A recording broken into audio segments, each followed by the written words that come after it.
Last name and your title when you were on the bench. My name is Mark Poché, P-O-C-H-E, and I was an associate justice on this bench for about 20-some years. Wonderful. And our interviewer is? Good morning, and I'm Pat Sepulveda. I'm an associate justice in the First District Court of Appeal, Division 4, here in San Francisco. And we're conducting this interview this morning as a part of the Appellate Court Legacy Project. The purpose of the project is to establish an oral history of the appellate courts in California through interviews such as this one with justices who have formerly sat on our courts or who are currently sitting on our courts. And we're here today to interview former Justice Mark Poché. And Justice Poché sat on the First District in Division 4. And Mark, thank you very much for coming all the way up here from San Jose, Santa Clara County. Thank you. Where you're currently sitting as a Superior Court judge. We'll talk about that a little bit later. What I'd like to start out with is to get some personal background information from you. I noticed reading this extensive biographical material they sent me about you that you were born in New Orleans, which I hadn't realized. Were you actually raised there? I don't think I did until I was about 13, because my folks moved out here when I was a baby. That was what I was going to ask. So you really weren't raised in New Orleans at all? And raised in California?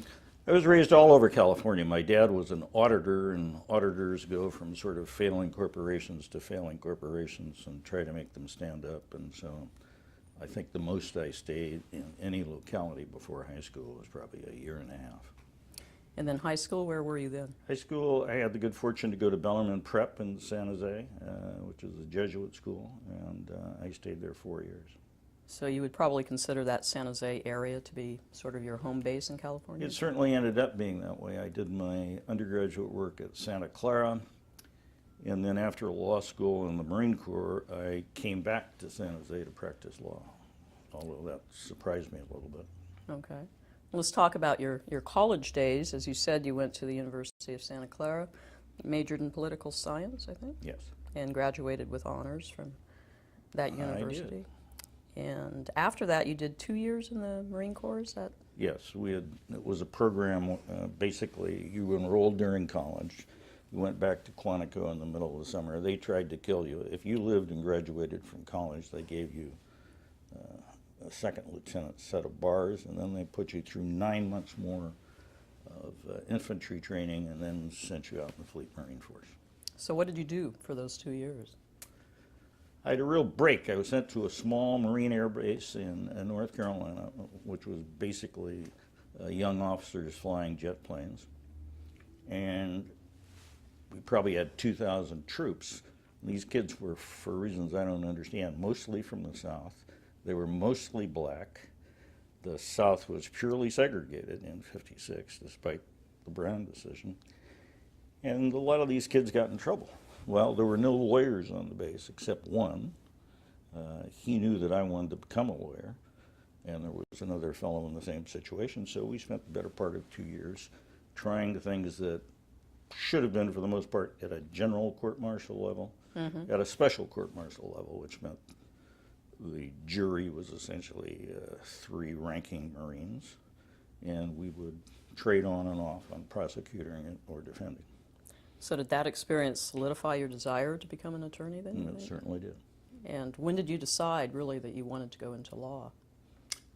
I think early in my undergraduate career, profs that were close to me made those kind of recommendations, and I guess I took them. Now, you said North Carolina. What area in North Carolina was it? A little town by the name of Edenton, named after Lord Eden, one of the first governors of that part of North Carolina, about 50 miles inland from Norfolk, right over the Virginia border. Absolutely beautiful town, right on the Albemarle Sound. It dates from about 1710, and it was a little port. It was a rich port, and so the importers and exporters built mansions. I mean, frankly, they are about a block long. They have a full basement. They're built of marble, and then they have the sort of New Orleans iron fricassee. The roof is copper, and there are usually 2 brick chimneys that go up 3 floors, full porches on Wow. the porch, Sounds and they're beautiful. black long, and they planted little magnolia trees. And the only thing that's different is now the little magnolia trees are big magnolia trees. So it's breathtakingly beautiful. And I remember you telling me you fell in love with that town, and that's where you originally went when you retired from this court. That's correct. And North Carolina was all it. I cracked it up to be. It Was it? Wonderful, wonderful people, wonderful sports and recreation. But Had the town after changed? about the town had changed only in that it had become more of a tourist town. They took you through all the old places, including the home of one of the original 9 members of the U.S. Supreme Court, or I guess it was 7 members of the Supreme Court, and his law office. They were just dripped in history. This little town, which has never been more than 7,000 people, had buried there 3 signers of the Declaration of Independence. Wow. So it was simply dipped in history. It was beautiful, but I found I couldn't sit around and fish all day long, every day of the week. It was a little too slow for you. Yes, ma'am. Well, we'll talk about that decision to come back to California in a few minutes. But we had you up to the Marine Corps, and then when you got out, you went to Bolt Hall Yes. and graduated from there with your law degree and went into private practice. I did in San Jose with what was then one of the biggest firms, a Rufo firm. Now the biggest, probably 10 lawyers. Now the biggest firm probably has 300 lawyers. It's a very different place. And how long were you with them? I made partner, I think, in a couple of years and stayed a couple of years beyond that. And then I was offered a position on the Santa Clara faculty, and I stayed there, well, I guess about 10, 11 years and got to the rank of full prof with tenure. And then out of the blue, I decided that I wanted to run for the California Assembly. So I took a year off and did just that, and made the mistake of taking on an incumbent. I lost to that incumbent by 1,000 votes, which is probably the best thing that ever happened to me. Then I went back to teaching. I taught as a visiting prof at Bolt Hall. I met Congressman Don Edwards, who became the head of the California delegation. I met him during my little election campaign. And he asked me to sort of run his operation. So I was teaching full-time law, I was taking care of him, and I was doing a little practicing on the side. It was kind of fun. Kind of busy, I bet. Yes, ma'am. What kind of practice did you have? It was mostly, I would call it, I think I would call the practice a lucrative practice. The senior partners, I think, were there from the creation, and we represented every original Italian in the county. Usually who'd come over from Italy, bought in at a foreclosure sale during the Depression for $1 or so an acre, made money during the hard work of truck farming, and then a zillion people decided they wanted to subdivide Santa Clara County. And so we would help them get their rezoning, probate their wills, plan their estates, divorce them. Whatever they It was needed. a set base, yes. All right. And at Santa Clara, what did you teach? This is sort of embarrassing, but I was the cleanup hitter. To the extent I have any expertise, it would be in civil procedure, which I think I taught the entire 12 years. One of our attorneys here was telling me that you were her professor there Oh, good. in civil pro. And then I taught everything else except tax. So if somebody would get sick a month before the start of school, they'd say, Poché, go in and teach real property, go in and teach crimes. Whatever. And that was fun. I mean, you can't master the subject, but you can at least absorb it enough to pass it on. And then when you end up being on a court like this, it comes in very handy, I found. Not that I knew everything, but I knew enough about a lot of crazy areas of the law, so I had sort of a nose for maybe we ought to look at that a little bit more. Other than that, I can't think of any advantage, except you meet a lot of nice people. And then at Bolt, was it the same? You were doing a mix of different assignments? Yes, I taught a large class at Bolt in civil procedure and a seminar class in torts. At least at that time, every first-year student would have at least one core class where he or she developed a relationship with their teacher, so there was somebody they could talk to. And that worked very well. I mean, some lifelong friends. And then later, did you continue teaching as an adjunct when you were doing other things, when you were working for Edwards? You were doing it then. Yes, I did during that period, but not once I went on the courts. Teaching is hard work. Teaching is, in my view, damn hard work. I don't care how talented you are. And the law school students nowadays are not interested in your coming in and telling war stories about how it was 20 years ago or how you and Governor X did this. They want to learn how to be lawyers, and they're paying a heck of a lot of money, so they sort of demand it. I've been teaching the last 4 years at Golden Gate as adjunct, and you're absolutely right. It's a lot of work. What made you decide to go off into this political thing? I guess it's like mountaineering. It was there, and it sounded very interesting. And this was the era of Jack Kennedy and Bobby Kennedy, and those people pulled a lot of us into government.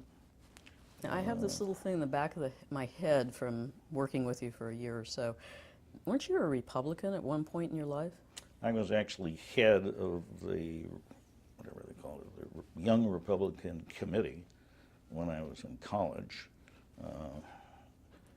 One of my heroes was Joe McCarthy, who I actually went back to Washington and met. So, I mean, there are some crazy parts in there I can't quite put together. But it was fun. Most of us, I think, start out liberal and perhaps turn conservative. It sounds like you start out conservative and at least turn moderate, shall we say. And I'm still moving. Still moving one way or the other.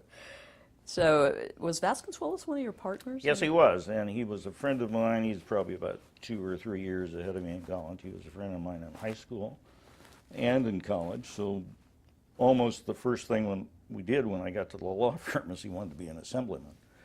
And a few of us got together, like Norm Mineta, who later became a long-term congressman, became the Secretary of the Interior. He was one of our little group. And coincidentally, we had a get-together about 3 weeks ago of most of the members of that group. They're all alive. I wouldn't say they're terribly youthful looking. Do you have a name for this group, or is? No, I guess it was just the Vasconcelos Election Committee, and John was there, and he's still saving the world in his various ways. So at what point was it where you went from being the Republican to the Democrat? Do you recall? If there was a time when I really did, it was a time shortly after I became a lawyer, and a young Jesuit priest who I had known before he was a priest at Bellarmine, who was a fellow that just specialized in helping the most tragic cases in the world. So if you had just shot the president's daughter on the White House lawn and everybody wanted to lynch you, you would find Father John Enright on the phone, not trying to convert you to Catholicism, but just to tell you that God loves you and he loves you and is there anything he can do? Well, one of the people he met was a fellow by the name of Melvin Darling. But if you want me to tell the story at some point, I hadn't met Melvin Darling. I have it right here in my notes to ask you about Melvin Darling. I hadn't seen Father John Enright in probably 10 years. And I got this letter from Tamal, California, in Henry. That's the plate address, or at least it was, for San Quentin. And Mr. Darling wrote to me and essentially said, I wonder if you could come up here. There's something I want to talk to you about. Well, I didn't get it. That was the letter. I didn't know him. Name Darling didn't mean anything to me. So I figured out where Tamal was, and I went up and met him. He was a big fellow, about 6'6". So this was just out of the blue as far as you were concerned? Out of the blue, and of course then Father Enright contacted me. And Mr. Darling did not want to die an old man in prison, and he didn't even want to be saved. What he wanted was for someone to put on a clemency portion of his process and not win, but at least convince his aunt, who was the only person that he had any contact in the world with, that everything that could be done had been done. He was on death row. He was on death row, which incidentally you never see as an attorney. They bring him down and all that. So I first had the problem, can you do that? I mean, ethically, can you take up that kind of case and just all I'm going to do is see if I can convince the governor? Consulted with some experts, and they said, oh, definitely. And we had the longest clemency hearing before Governor Pat Brown that apparently had ever had. And coincidentally, one of my future compatriots, Winslow Christian, was the clemency secretary for Governor Brown when I was making this pitch. But we didn't win. What kind of evidence do you produce at a hearing like that?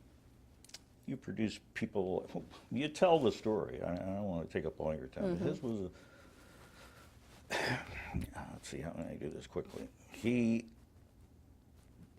was a poor boy, really poor boy. His mother abandoned him.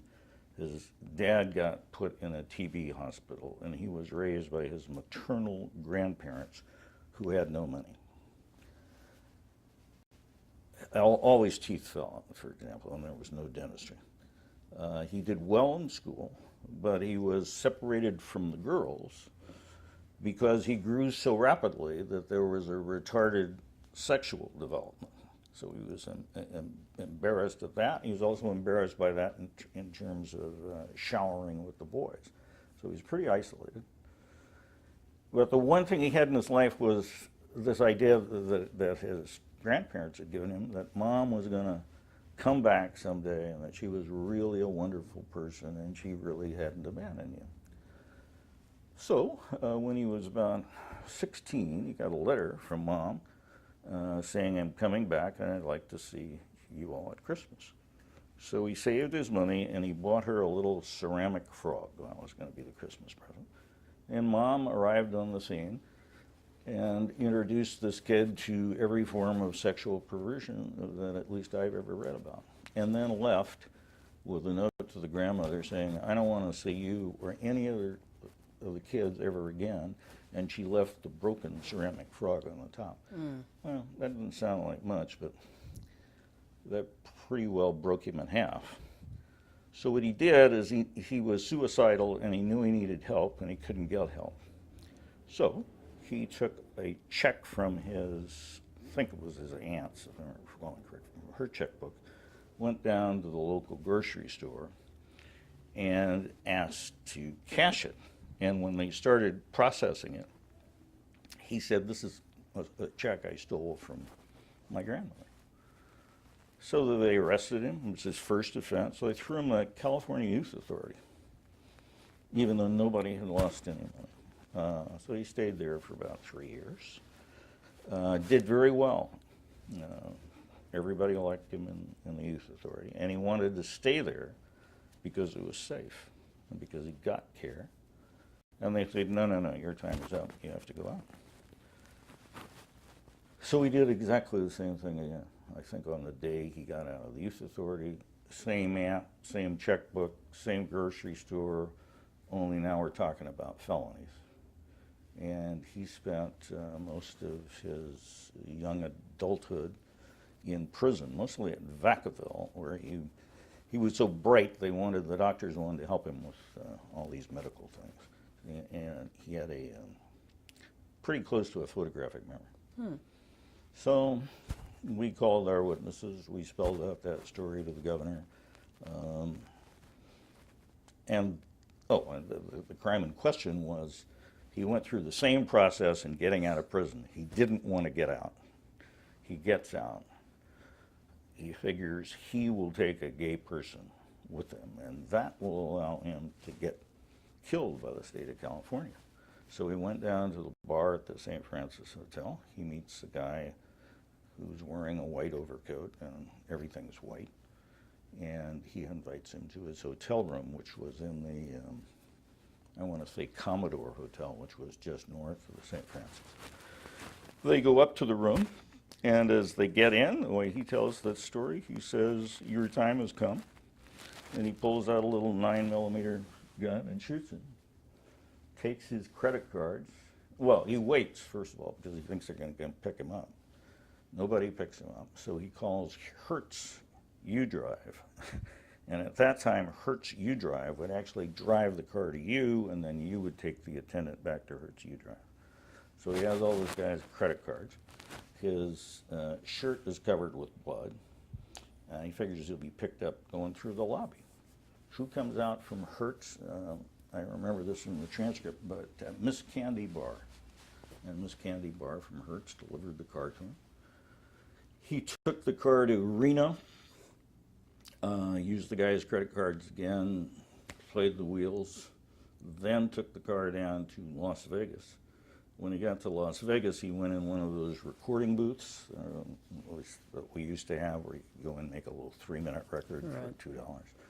And it was to Inspector Guthrie of the San Francisco Police Department, who was a fictional character in a series, a detective series on TV, but he actually existed. And he said, you might want to pick me up because I have just killed X in the Commodore Hotel for no good reason, and I waive my right to trial. So it sounds like he was committing most of his crimes, if not all of them, with the purpose of getting back into what was his safe environment, prison or CYA, whichever, and then this crime in order to be executed by the state. Yeah. I don't think there was any doubt about that. In fact, the district attorney didn't even argue very vociferously at the hearing. And this was after the time of Carol Chessman.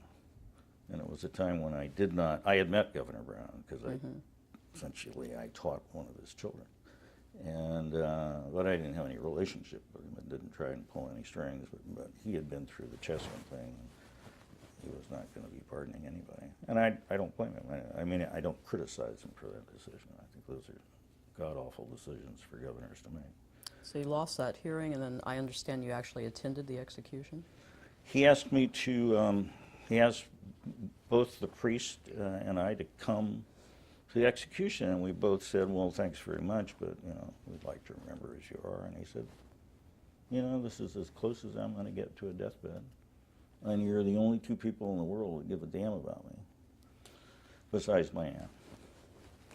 So we did, and John Vasconcellos and I went up the night before in a cell located in a room next to the chamber, and spent some awful time there. I mean, it's very rare when you know, it's not rare that you know you're going to die, but it's almost sui generis when you know that you're going to die, where you're going to die, how you're going to die, and precisely when you're going to die. So it's sad and it's unreal. And then John and I went up the next morning and watched him, and I think this interview was going to be this tough. I was standing right in front of the glass, and they came in, and the glass is in an octagonal shape. So I was kind of in the middle of the octagon. They brought him in. They strapped him into the chair. He wasn't fighting or anything. Two of the guards patted him in a friendly way, so he got along with all the guards and that sort of stuff. And then we had a great scientific breakthrough at that particular execution. It was the first time, apparently anywhere, that the person being executed would actually see the cyanide clouds. And so these little guys started coming out from under the seat, and he looked at them, and he looked at me, and his hands were tied down, and he says, "Going up, Mr. Poché." So that caused a lot of change in my life. I can't put it together for you logically, but it's obviously a very moving experience. It's one that I doubt very few judges ever have. Perhaps they should, if they're going to sit on assignments where they deal with death penalty cases. But I was going to ask you what impact that had on, if it did, on handling criminal cases as a judge or a justice. Do you think that influenced you in any way, or was it your personal life more that it impacted? It immediately impacted my personal life. It sort of forced me to be introspective. I don't think I had been to any extent, and to think about what we're supposed to do here, and what's important. And I frankly I love practicing law, but I just all of a sudden didn't like practicing law, just creating corporations and getting permits to issue shares and writing you an estate plan. Kind of fell off my. Seemed a little less important in the scheme of things. So this was before you made your run for the assembly. Yes, it was about probably 6 years before. So it may have had some impact in Absolutely. an interest Absolutely, in politics. in terms and of, yes, in terms of being what the president would call a decision maker. So for Edwards, what did you do? You said you kind of ran things for him? Believe it or not, at that time, congressmen did not have local offices. And they stayed in Washington most of the time. We didn't have super jets that could soup them back and forth in a minute's time. But the way you get a congressman elected is with a local office. And it goes something like this. Here's an actual story. I was in a hobby of flying pigeons with a lot of guys. They were, for the most part, Europeans. They were, for the most part, very conservative people in terms of their politics, and they were really good pigeon flyers. And one of them called me and he said, "My wife is dying. She's going to die any time, and my son had just enlisted in the Navy, and he had orders to get on a ship in San Francisco and sail to, I guess it was Korea. And is there anything you can do about that?" And I said, "Yes, I want you to call the congressman directly." And he listed his phone number. So he called Congressman Edwards directly on the phone in the middle of the night. Congressman says, "I'll call you back." He calls the Secretary of the Navy, tells him the story. The young man doesn't have to take this boat. He gets to stay with his mother and help her die, and then he takes the next boat to fulfill his military obligation. What you find when you do that, it's not political influence or doing it just for your party, is that that person is going to walk precincts for you for the rest of his life. And he's going to say, "This congressman really cares. He's not just there for whatever it is, the unions or He really was my corporations." representative Absolutely. in Washington. I talked to him, and he did this wonderful thing for me. And so now every congressman has at least one local office. They're well-funded, and they're not there, except maybe in a couple of states, they're not there to do anything wrong. They're there to just get you through the bureaucracy. Mm-hmm. For example, now with these kids that aren't getting well treated by Walter Reed, the congressional offices are now making sure, in a lot of places, especially Podunk, that there's somebody there for the guy that now has one leg or no face, and helps him out. So you a were lot. basically the local representative. I for set that up. I set up the Edwards. staff. I tried to make him a lot more electable, and did that for about 6 years. And then was it from there directly to work for Jerry Brown, or was there a gap in there that I'm missing? Yeah, let's see.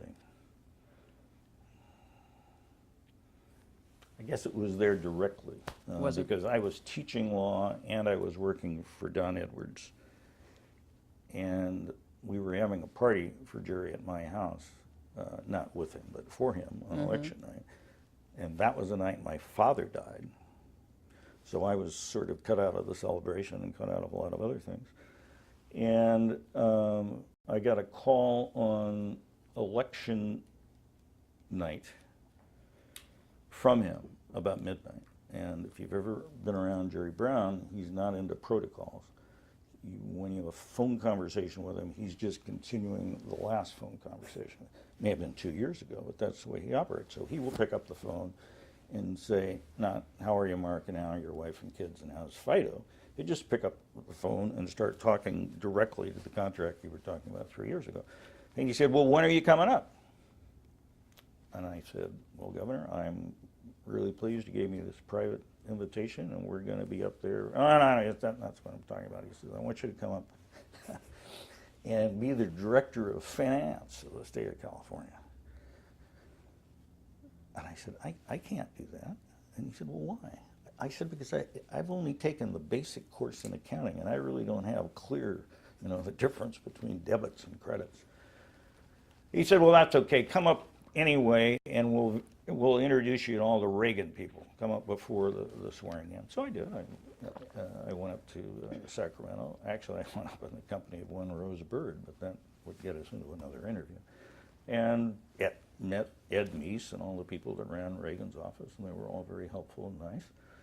And then I went home and home back to San Jose, and he called me about a day later, and he said, well, are you going to take it? I said, no, I'm not going to take it. I may have talent for it, but I have not the knowledge to do it. And it's one of the biggest positions in California government, the finance department. It's sort of like the Congressional Budget Office. They know everything, and you're not going to get any money no matter where you are in the California process unless finance says okay.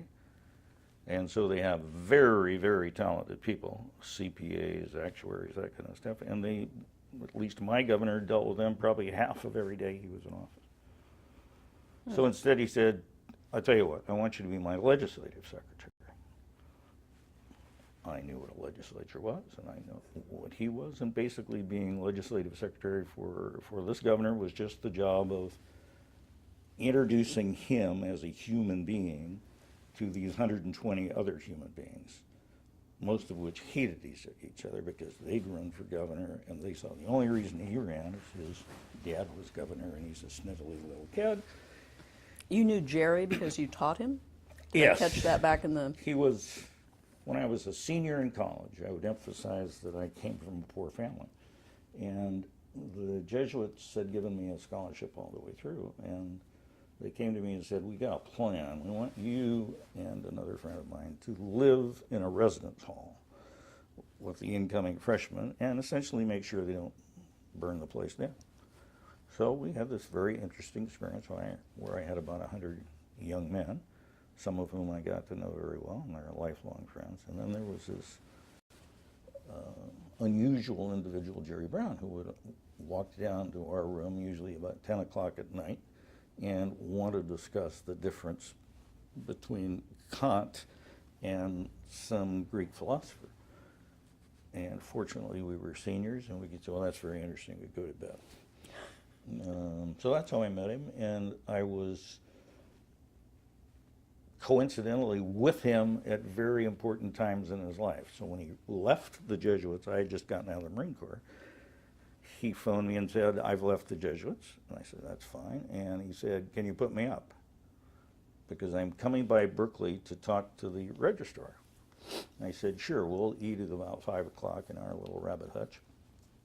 He shows up about 6 and says, I just met with the registrar herself. And she was very nice to me. He says, I was 3 hours late, and she didn't even mention it. She was really nice. And I'm getting the courses I wanted. And I said, well, did it occur to you that your dad is the governor and is the president of the board of trustees of the state of the Regents? Hadn't passed his mind. So I was with him when he flunked the California bar. He was here working for, I think, Matt Tabriner. I was with him when he won his first political office, which was Secretary of State. So what I would say is we have a good, close relationship. I do not purport to be one of his intimates, but we have a good relationship, and we certainly did up there. And you became his legal affairs secretary. Did you serve in that same position for the whole time you were up there? Or? I was not legal affairs. That was Tony Klein. Okay. I was legislative secretary. I'm sorry. And then they found out there was this box on Ronald Reagan's executive organization chart called Director of Program and Policy. So he said, Mark, I want you to be Director of Program and Policy. So I had my name in 2 boxes. I can tell you that I don't know what a Director of Program and Policy does, but I can assure you, So you're did nothing for the You town. did both of those positions, Both, but yeah. right. And that was for how many years then up there? It was for 2 years. because I didn't bring my family up. It was tough on a family. I really did not want to move to Sacramento, even though he really wanted me to, and it would have been a fascinating 8 years, and end up being the chief of staff and all that stuff. So somewhere in there we got married. We had Oh, I got children? married right after Santa Clara. Right. Okay. Had 3 children, have 3 children. And I must say, I thought about taking the 8-year gig with him, but I just didn't think it made a lot of sense. Must have been a fascinating experience, though. I think even if you don't like him, to be around Jerry Brown for any considerable period of time is quite an experience. He's very bright. He's not very organized, but he's very bright. And he's a good man. He has a good sense of humor. It was fun to kind of run the state of California. I mean, it was kind of heady stuff. We really thought we were hot stuff until you'd walk out of the building. And when you would walk out of the building, nobody would know who the speaker was. Nobody would know what the big bill was in the Senate Finance Committee that had to pass, or that the world would split in half. So it was, you could exercise your ego for 8 hours a day, then walk outside and be completely demoralized that you really weren't very important. It was Back good to the training. real world. It was good training. And would you say you were one of a small circle that had ready access to the governor Yes. then in that position? And you mentioned Tony Klein, one of our justices here, was the legal affairs secretary. So was Absolutely. that where you got to know Tony? Right. His office was essentially where that desk is, and my office was essentially here. We both had doors, but we spent our time listening to the other guys talk. We got to be very close. And yes, I would say there were probably 5, maybe 6 people that had access anytime they wanted it, or anytime he wanted it. The governor. And you said you left after 2 years. Was that when you went to the bench the first time? Or? No, I went back to teach at Santa Clara. Oh, and okay. I taught for a year, and then I took my little Cocker Spaniel out for a walk around the park, and a San Jose police car pulled up. I mean, this was before cell phones. Pulled up alongside of me and said, "Are you Mark Poché?" And I said, "Yes." And they said, "Well, the governor wants to talk to you." So they had a radio phone sort of thing. And he wanted some advice on some issue. I don't remember what it was. So we talked for probably 20 minutes, and I told him what I thought. And then he said, "Oh, I've just appointed you to the Superior Court." Then he hangs up the phone. So I had to get out of, I had signed a contract to teach. I think I had probably started teaching that year. Had you applied for the Superior Court? No. Okay. So it was an This was out of the blue It was again. an interesting few months. And then the same thing happened about 2 years later. It was a different dog that I was walking, but essentially the same scenario. Only what he wanted advice on was a heavy, heavy issue. And it was a long phone call, but exactly the same thing happened. And on the phone call, he says, "Oh, Mark, I just nominated you for Court of Appeal." So it's been a crazy, Interesting, it's been crazy. a crazy time. Yeah. So that was Santa Clara Superior Court. And you were there a couple of years, I think, 2 years? I was there a couple of years. I served. What did I do? I was mostly in custody, felony criminal cases. My courtroom was the courtroom that was built for the Angela Davis trial. So there were trap doors, and the chambers were about as big as a good-sized desk with 1-inch bulletproof glass. Security I mean, every she place. was totally acquitted, not like me. I wasn't there at that time. It was an interesting time, too, and good colleagues, interesting work, and a great bench. I mean, the bench then in Santa Clara County must have been about 30 Superior Court judges, and now it's 99. Is it that large? I didn't Oh. realize that. I couldn't pick half my colleagues out of the lineup. So you thoroughly enjoyed the trial court the first I time did. around? Now, again, did you ask to be elevated at that point, or was this another Jerry Brown out of the blue called I you? didn't ask to be elevated at that time, but I'm quite sure that I talked either to him or to Tony Klein about, sometime Someday it you'd might like to do be this. nice to go to the Court of Appeal, but And that was what year approximately? Well, I was appointed to the Superior Court on September 23rd of 1977. I think I was nominated for the Court of Appeal in late '79. Didn't get a hearing until something like March of '80. Another story. So, All right, and we're ready to go. Mark, when we overlapped for about a year here on the Court of Appeal, you shared a lot of stories about your time up in Sacramento. Are there any of those that you can actually share on film? Or? I'm sorry to be on the safe side. Mark, when we overlapped for about a year here on the Court of Appeal, you had shared several stories about your time in Sacramento. Are there any of those stories that are entertaining, that are appropriate, at least, for being shared? Well, I'll try and think of a few. Number one, Jerry Brown had this reputation of being sour and having no sense of humor.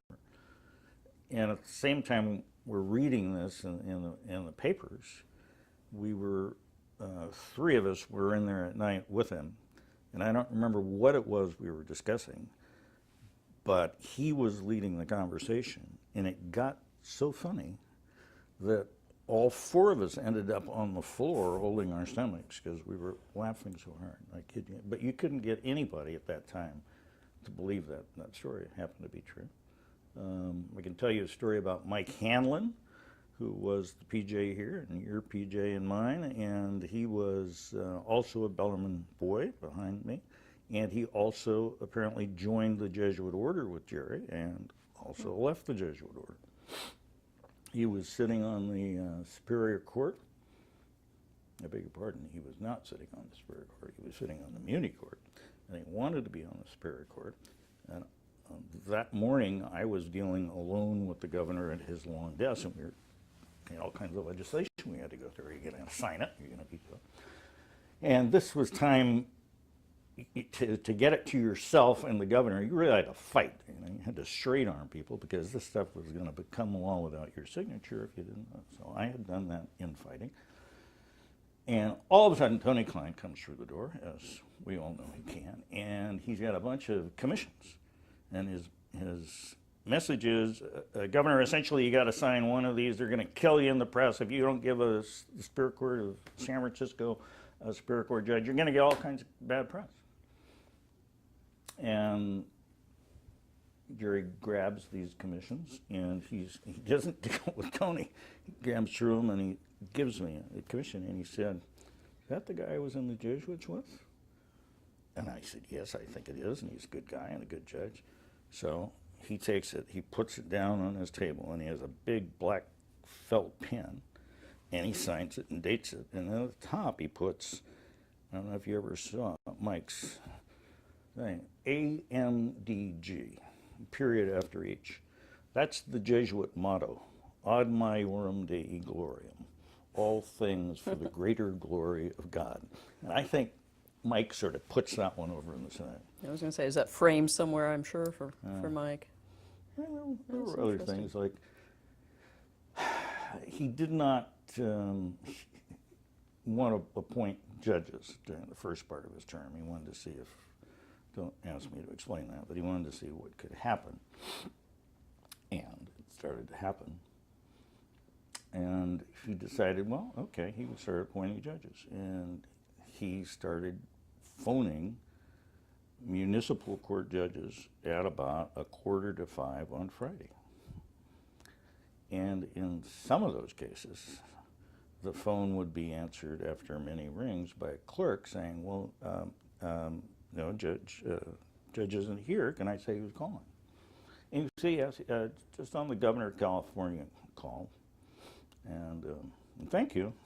And I bet that person didn't get the appointment. Well, they had to work for it, let's put it that way. Interesting. So you said you went down to work at Santa Clara Superior Court and then got the elevation to the 1st District about 1979, 1980. Mm-hmm. Now, at that point, the 6th District didn't exist? Correct. So that was why you came Yeah, here we rather had than there. jurisdiction, the 1st District, the way I recall when I got here, had jurisdiction from the Oregon border down through Santa Cruz, San Benito, and Monterey County. It was an Huge. enormous district. Huge. And how many divisions? 4 at that point? Yes, there were 4 divisions, and the seat, and the legislature in the final year Ronald Reagan was governor of California created an additional seat on each of the 4 divisions. But then they didn't have any place to put the people. So that went on for a year, and it was one of those seats that I was appointed to. So it was a newly created seat. And that brought each division up to 4 justices. And at that point, did you have the same staffing that we had when we were here together?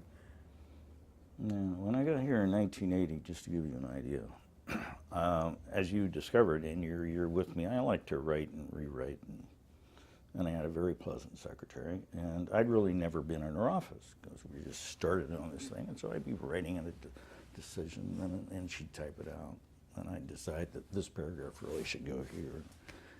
After about 3 or 4 of those, she came to me and she said, Judge, is that the way you operate all the time? I said, it really is. You know, I think I'm my own best editor, and I just really have to do a lot of rewrites. She says, well, I'm not sure I can do this. And I said, well, why not? Don't you have an IBM Selectric? That was no, they had these old stand-up machines, the old black machines, what they called them. And that's what each secretary had in these things. So there were no concurring opinions. There were no dissenting opinions. And the guide was 3 a month per judge. And we were so far behind that a few of the progressives like John Racanelli and Jim Scott, only Racanelli was a PJ, and decided, look, we got to do something about this. So we had a big meeting out at someplace out by the wharf, and Scott makes this very impassioned plea saying, we're not doing justice. If you have a civil judgment, you're lucky if you get a decision in 3 years from the First District Court of Appeal. And criminal was worse. And we took a vote, and the vote was pretty close. And then some of the more senior judges who were PJs just announced to the world, well, that's not going to happen in my division, because we each really work on our 3 cases, and it's going to be over my dead body that there's more than that.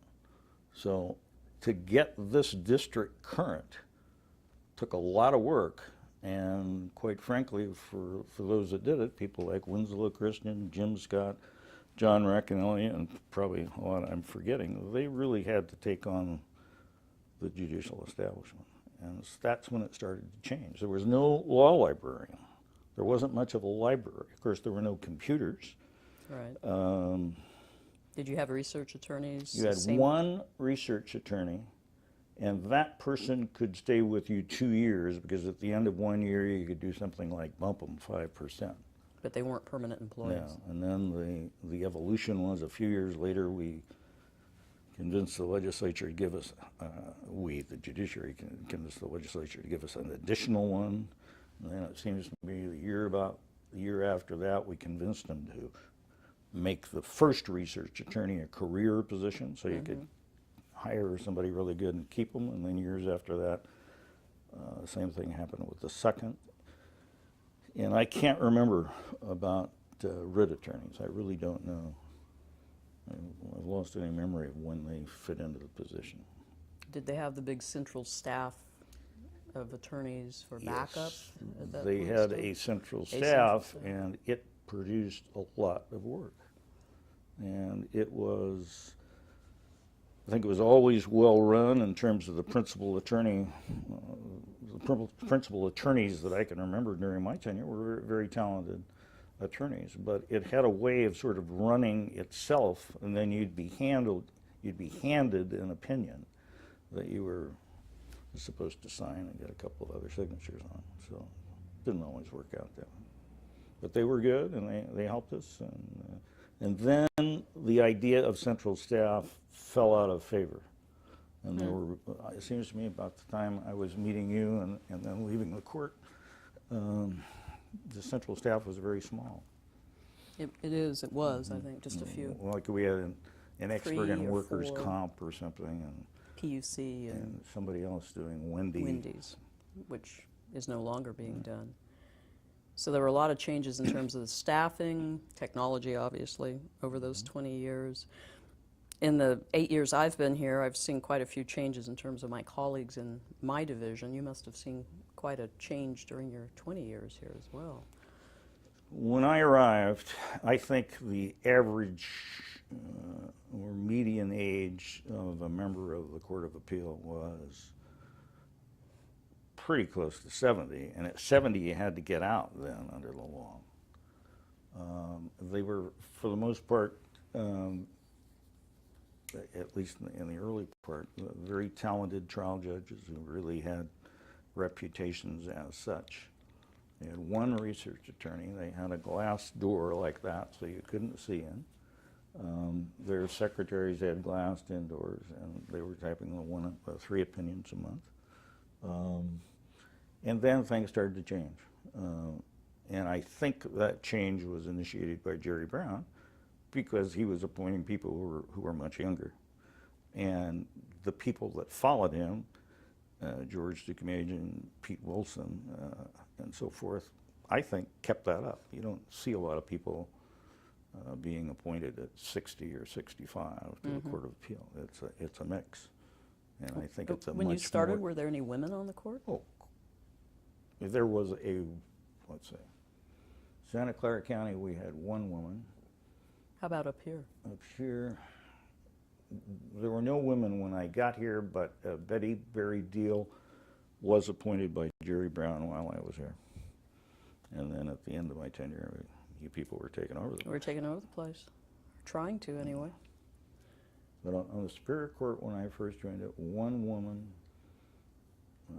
very, very talented person, and she didn't get a lot of help, let's put it that way. And now you look, I mean, the benches are now getting to be like the law schools. There are more women than there are men. I think Contra Costa is very close to being that way. Certainly this bench has had a number of women appointed since I started here even. What about minorities?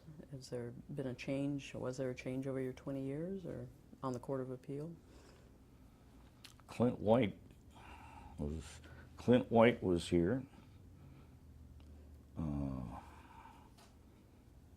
And John Miller, both of them, Clint had been a Superior Court judge. John had been a very active legislator, and they're both bright people. That was it for a long time. I don't remember. Cruz and Russo was on the court, but he wasn't on this court. Right. I don't. Not a huge change. No. Even until today. It was a senior men's club. I remember coming over for Mike Phelan's confirmation hearing and having exactly that thought. I mean, that doesn't make it bad. I mean, there are law firms that I've been in and out of like that. You know, they take everything very seriously, and they wear hats and vests. And I was out the way I was. Division 4, when I started here, was very collegial, and I think we went out to lunch almost some subgroup of our division almost every day. Was it the same over the 20 years? Did that change with different makeups in the division? Or? It changed dramatically over the years. I don't want to get into names, but a lot of people when I first got here were more absent than they were present. That doesn't mean that they weren't working hard. I assume they were on their cases at home. But, and I'm not talking about my division. You just didn't see them very much. And if you did and you wanted to talk with them about a case, they were very willing to do that, but they had to sort of go refresh their memory on the case. They couldn't just walk in like you and I did and say, hey, Pat, you know, that paragraph, I really have some trouble with it. And you'd say, well, no, I really want that paragraph in. And we both knew what we were thinking about. Right. That was pretty rare at the beginning. I think a lot of that had to do with age and technology, but people were very friendly. There was no trouble going to lunch, and court had a few dinners. It was It was basically a friendly place. It was just a very quiet. Quiet, yeah. Still pretty quiet, usually. And I had gone from, I had just been named the, what do they call it, the supervising judge of the criminal court. And I had a few weeks of it, which, well, you know a lot better than I do. You get 200 lawyers running through your courtroom in one day, and you have to make 200 decisions about people's lives and stuff like that, and then take phone calls, and then you're in this monastery where Very things cloistered, move. quiet, Yes, indeed. quiet atmosphere. I'm going to take just ready to go. Mark, one of the profiles that they gave me regarding you described you, and this is not an exact quote, but something as a very liberal justice who was not afraid to dissent during your time on the Court of Appeal. Do you think that's an accurate description? Yes, except that I think the word liberal, when applied to this court, including all divisions, when I first landed here, gives a meaning that would not normally be given to liberal. You know, this was a very conservative, quiet place, no dissents, no concurrences, awful lot of affirmances, and no writs. And I came out of a law teaching experience too, and I think I was naive in a lot of ways, and that caused me to write a lot of dissents. And one of the reasons for the dissents is it was just so difficult to get a conference with the people involved to talk about the case. It's not that they were denying you a conference, it's just they would be there, but in order to set up a real conference about a case, you'd really have to book it ahead of time. Right. They'd have to go reread the case. They usually had then both signed an opinion, so to get movement was, I understand that. You know, once you put on your name on something, you get a little pride off. Yeah, so I wrote a lot of dissents. I actually have the numbers here because they compiled at least the published cases. They're very impressive, actually, in terms of the numbers. There was 276 majority opinions published, 50 separate concurring, and 62 dissents. I don't know if that's a record, but... No, and some of those got picked up. A lot of those dissents were written, well, most of those dissents were written on cases, as I remember them, where the law was settled. There was no big fight about what the law was, and the facts were like facts. They were there. And I would get, from at least what I thought, from time to time, an opinion that was just refusing to acknowledge that the Supreme Court of California had changed that law and changed it dramatically so that the Supreme Court case wasn't cited.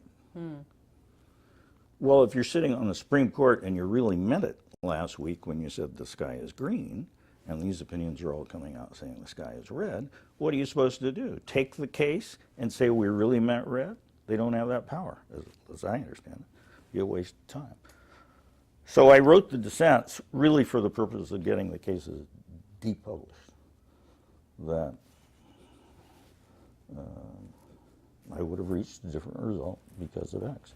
I don't think very much of that was law that I was myself making up to get a more liberal answer. No, right. I can't be my own critic, but at least that's the way I remember it. I remember being busy on this court for most of that time. A lot of those kind of dissents, and a lot of dissents where I think there were two ways of looking at a problem, and you would get an honest, well done, proposed majority opinion from X.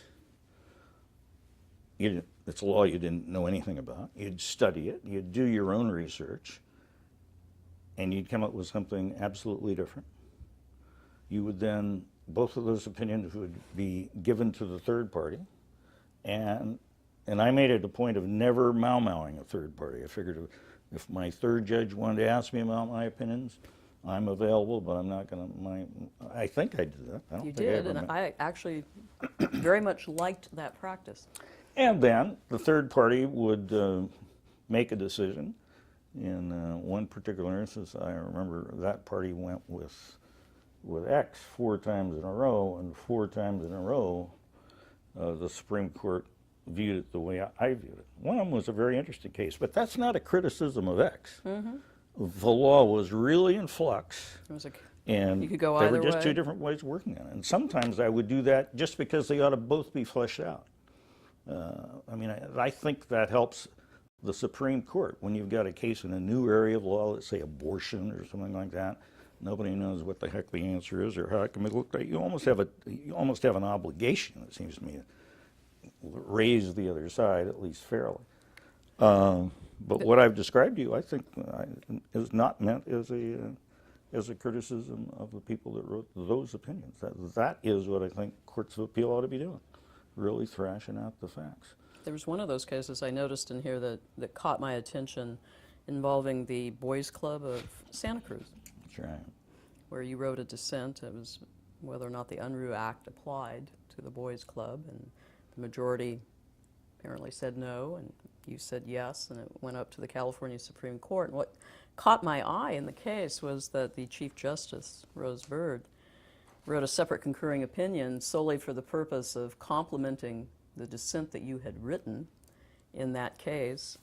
And in fact, she said that it was worthwhile to reproduce parts of it because she thought it should stand somewhere in the annals of legal history, and that basically it ended up being the same reasoning that the majority in the Supreme Court used for much of the opinion. Well, it was very kind of her to do. Very unusual thing, I think. I don't recall ever seeing that happen before. No, I mean, you might get a friendly cite, but that was extraordinary, maybe even more extraordinary given some examples of our history together over the years. That was a case that was decided by a really good trial judge in Santa Cruz, and essentially what happened is there was a boys' club that was funded, as I remember, by a woman, and she put in the restriction, this is for boys only. The Unruh Act said you can't discriminate on the basis of sex in a business establishment. I don't think there was any doubt that it was that it was sexual discrimination. But there was argument about whether or not it was a business establishment.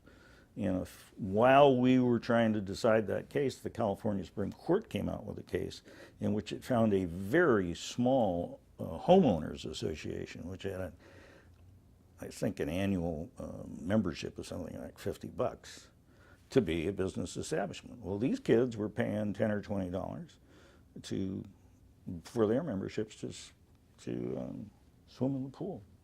What I do remember about that is how strange it sounded to a lot of people that you were going to allow little girls, as a matter of law, to swim in the little boys' place. It was just, you didn't have to be a bad person not to get that. But it really struck a lot of people as really very odd. Strange, bizarre. The women's rise and women's rights wasn't really very powerful in 1981. Were there any other of these opinions that stand out in your mind, ones that you either are particularly proud of or you found so interesting that they still stick with you?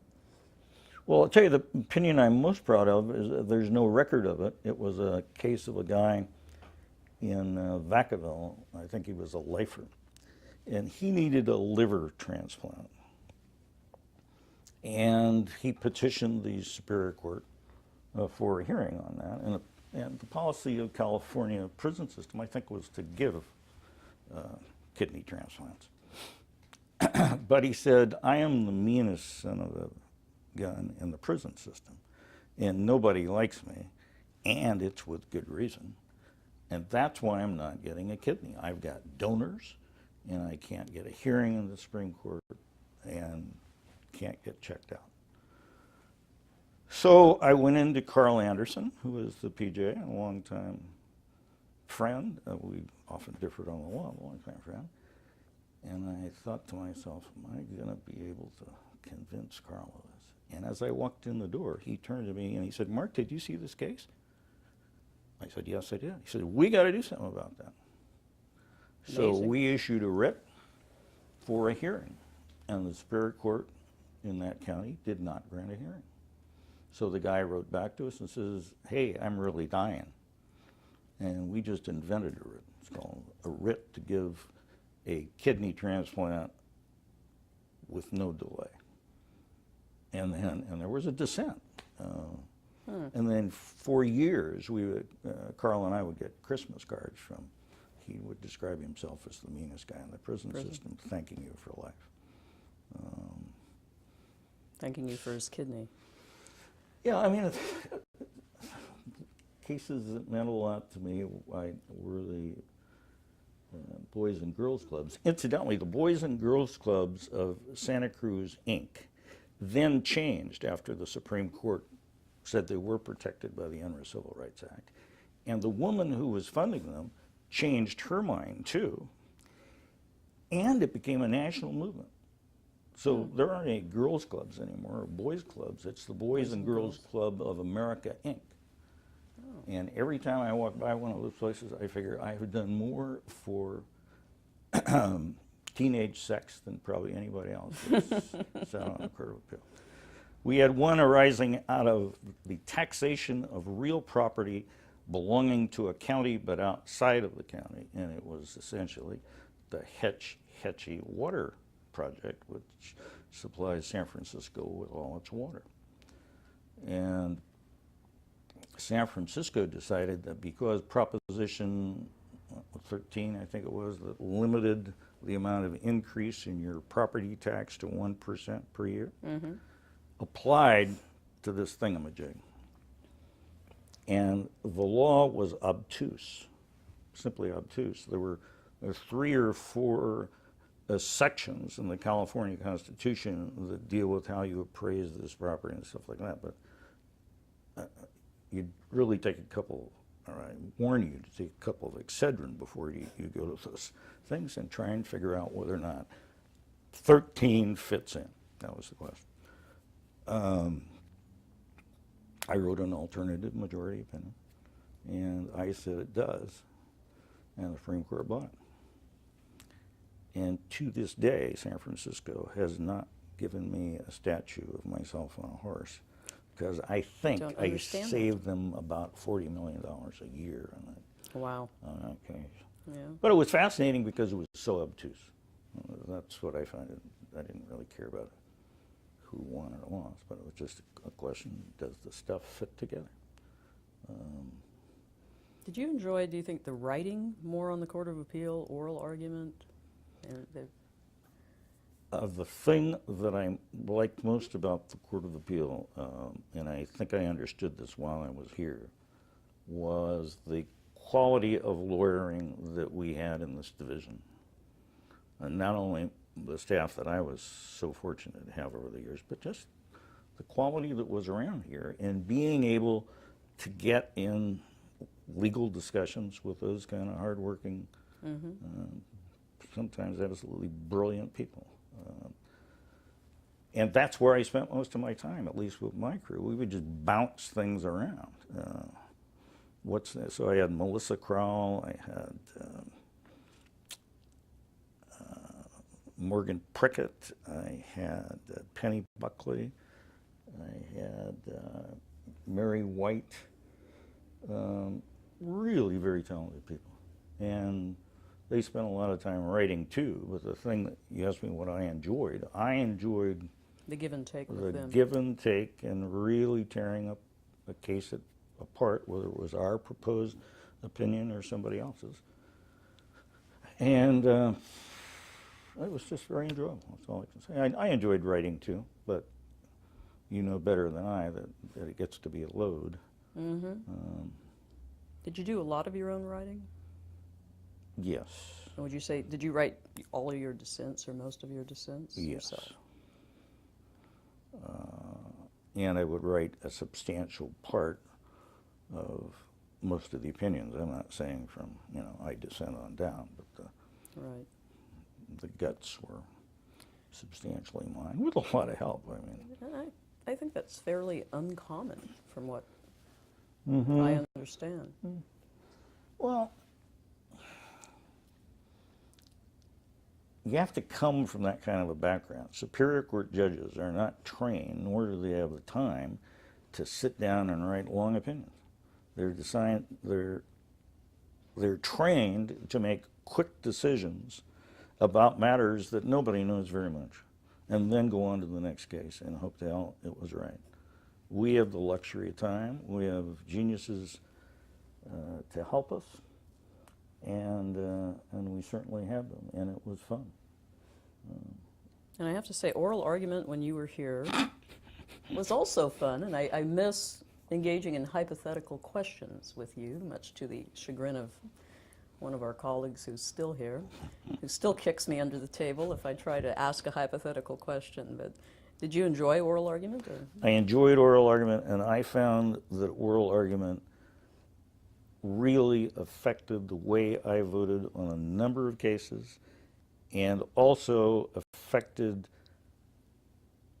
the final product, if it was mine, in terms of, I don't want to say every oral argument, but the good oral arguments that didn't change your mind would still change your mind that point number one really was not where it very well dealt with, and maybe you shouldn't go with what you got. And I think it's important that lawyers walk away from this process thinking that the judges really did understand their case. They might have really blown it, but they really understood their case, and they tried well. And I think oral argument can confirm that. Although you do remember the case in another division that was I think a workers' comp case, and those kind of cases where you don't ask questions. And each of the members of the court had a proposed majority opinion, and it was supposed to be a very short oral argument. And the attorney for the applicant stood up and kept talking about Mrs. Brown's injuries. And finally, the author of the opinion, who was presiding that day, said, "Excuse me, who is Mrs. Brown?" And the problem is they'd mixed up the cases. So they had the numbers right, but the name and facts were wrong, and had somebody not asked what would usually be considered a dumb question, it could have been embarrassing. Another reason never to waive oral argument. Yeah. And early on in my career, I was able to use oral argument to convince a vote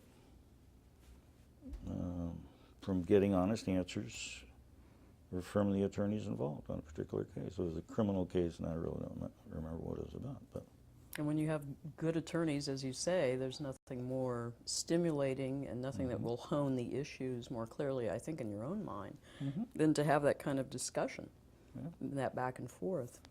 it's a rare treat. It is. So you liked the Court of Appeal, and you retired, much to my chagrin, at about the same time as Justice Hanlon did, out of our division, and went back to North Carolina and with your wife, Joan, and we're having a great time from the emails I received. We bought a house in this little town I have to tell you about, right on the water. Right. When you walked into the house, all you saw was endless water, the sound, and a bunch of migratory birds. I bought a boat. I learned how to operate the boat. I learned how to fish. I actually took some golf lessons. We got some good friends, but my mind was going to mush. Were you doing any private judging at all or not? No, private judging hadn't really come to North Carolina, and it certainly hadn't come to the boonies when we were in the boonies. And the statutes relating to belonging to the bar essentially said, sure, you can join our bar, take the bar exam. I guess I was not willing to go through that. It would have been nice with a sort of a side practice. Right. But that wasn't available. I did learn a lot about North Carolina courts,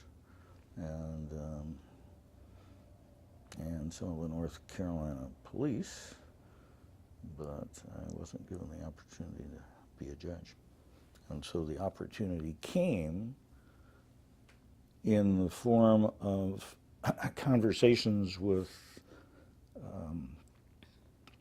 the gentleman that was handling Governor Davis's judicial appointments, and he would call me from time to time to seek an evaluation of somebody they were thinking of putting in a high position. Was that Bert Pines? Or? Yeah. And this went on all the time, which was fun. And one day he said, well, you sound kind of bored. Would you like to come back? And I said, yes, I would. And he said, well, what would you like to come back as? I said, I would like to come back as a Superior Court judge. Now, this is the question that has been troubling so many people. Why? Rather than if you had the opportunity, if it had been available, to come to the Court of Appeal versus the trial court. It's not any prejudice against the Court of Appeal. It's just that I did that for 20 years, and I didn't do a lot of trial court judging, and I really enjoyed trial court judging. And I also didn't want to commute to the 1st, and the 6th didn't seem to be available. But it was very clear to me that that's what I wanted. I was surprised that I got it, and I was surprised I got it as quickly. And Gray Davis was very nice to me, and he probably shouldn't have been, because when we worked together, we had a lot of fights working for Jerry Brown. And I thought I was right, he thought he was right. And I'm not sure if the situation had been reversed, but I would have said, sure, Gray, what court do you want? And that's essentially what I got. How were you greeted by your colleagues and attorneys down there? Was there any, kind of the doubting whether you would be willing to take a certain assignments or? I think I was greeted well. A lot of my colleagues, at least at the beginning, were former students of mine. Oh. That's when you really feel old, when your former students are retiring from places like that. I was going to ask you, I assume that nobody was left from when you were on the trial bench down there the first time around. Lynn Edwards was. Was he still? Okay. And maybe 3 or 4 when I got there. So there was some historical link. There was the linking of having taught them. I didn't, not that it would have mattered, but I didn't ask for any special treatment. The route on the Superior Court down there is you go down to what used to be the municipal court, and you deal with cases that people think are not so good. I found it a great assignment. Were you doing jury trials and everything? Jury trials and arraignments for misdemeanors, and that was, I think, one of the most important assignments you can get. I mean, you get a room full of people who were charged with drunk driving on down. They figure they're going to be shot or thrown in prison that day. They've never been in court before. They can't afford lawyers. And you are the person that's got to figure out what the justice is, not the DA and not the Supreme Court. And you're the one that really has to tell them about their rights. And I know it sounds corny, but I thought that was a great assignment. I went from there to doing all the felony law in motion and doing all the probation violations. I liked the former. I thought the other was pretty tough because we'd get about 100 a week, and we'd get the files about a day before the hearing. And no matter how many hours I would stay up, I figured I just don't understand this fellow's case well enough to send him back to prison or something. These are the like probation violation folks. But if you've still got some tape, I'll tell you about one case I had. I had a young man who had 2 serious felonies with gang enhancements. And the last sentencing judge had given him a 10-year state prison sentence, suspended. And he goes out and does it again. So he appears before me. I don't remember if he had an attorney, and I said, well, the offer is 10 years. So this young man says, I'd like a hearing. I said, very well, we'll give you a hearing next Wednesday. And my wife was in court that day, as was a 90-year-old woman friend of hers who had never been in court before. So we had this hearing, and the district attorney put on her case in about 2 minutes, and it was slam dunk. The defendant takes the stand, and I wasn't even looking at him, and I hear this absolutely perfect English coming out of this fellow's mouth. It's like the Oxford Dictionary, and there are no ums or ands and well you know or us. It was astonishing. So I started looking at him, and he was very handsome, and I couldn't figure out what his background was. I couldn't figure out if he was white or partially Hispanic. And he had no tattoos that were visible. And he told a story that essentially was his mother had left him when he was about 2. He was raised by a drunken father who literally kicked him out of the house for good on the night that he graduated from high school, 2 years ahead of any of his peers. And he walked 10 miles to get a place to sleep with his friends, who turned out to be pretty active gang members. And I looked at him and I said, frankly, that's the most impressive testimony I've ever heard. You're a very bright guy, and I don't know how you got in this mess, but I'll give you the same thing the last judge gave you. So I gave him a suspended 10-year sentence, put him on probation with a lot of conditions, and gave him work and school furlough. I just got a letter in the mail that says, "Dear Judge Poché, thank you for giving me the break. I have just graduated from, it was either UCLA or USC, really? with honors. I have retaken the LSAT examination, and I've scored above 99%. And I've been admitted to, you rattle off about 10 universities, including Bolt Hall and Stanford, but I'm waiting for some of the East Coast decisions. So this kid could end up at Harvard or Yale. It's just an amazing story. And probably in 9 out of 10 courts, he would have stumbled into a probation revocation hearing, would have gotten sent to the 10 years. And it would have been justified. And what bothers me is I wouldn't have given him the break, I think, had I not been so impressed with the mentality. If he hadn't been so articulate. Yes, yeah. the guy was shockingly bright. But if, that's what's wrong with me. If somebody had just told me that story with a lot of usual speech, I probably wouldn't have done it. And that's what I think keeps trial judges up at night, as you well know. You have this enormous power. You've got to enforce law and order, but there are cases that maybe are worth a second chance. And sometimes you have 5 minutes, if you're lucky, to make those decisions. You also did a stint in family law, which I did 3 years doing in the trial court as well. And that's another area where you're affecting people's lives in tremendous ways. Did you enjoy that? Enjoy is too strong a verb, but I found it very challenging. In a sense, I liked it because the law was complex. I never did really understand the law in family law because they changed it every half hour. They added 3 more statutes.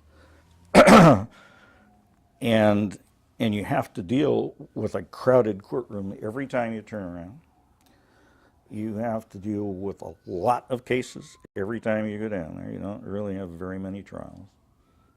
You have to deal with people, and I'm telling you what you know more than I do, but out of all of that, if you can protect a few children, then I think you've earned your pay. But at least in Santa Clara County, I think we are underjudged in that area by at least 6 judges. Where we would put them, I don't know. But every morning there was a law and motion calendar in every department. And the most you could give them was 5 minutes aside. And if you did that, if everybody took their 5 minutes, you'd be there through the lunch hour. Really? And law in motion, as you know, in family law is not demurs and stuff like that. It's who gets the We used kids. to give 20 minutes aside. Absolutely. And do I get to move to Chicago with my child? And What kind of support am I going to get? And I found it. I found it an excellent assignment. I asked for it. I stayed another year, but I frankly thought I was just too old to keep on doing that. I mean, at the end of every day of family court, I was wiped out. I can I imagine. think all my other judges were too. Much younger judges in great shape, but it's just such an emotional drain. And you just never had a minute off. You'd walk in at 8, I'd walk in at 8 o'clock. I'd see most of my judges were already there and working. They'd go downstairs at 9 o'clock for their hearing. You'd come up at 12. You'd have to get something out before the calendar that started at 1:30. So it was even rare, not just for me, but for any of them, to get out of the building anywhere near lunchtime or even have lunch. As I recall, it was 50 to 60 hour a week, every week.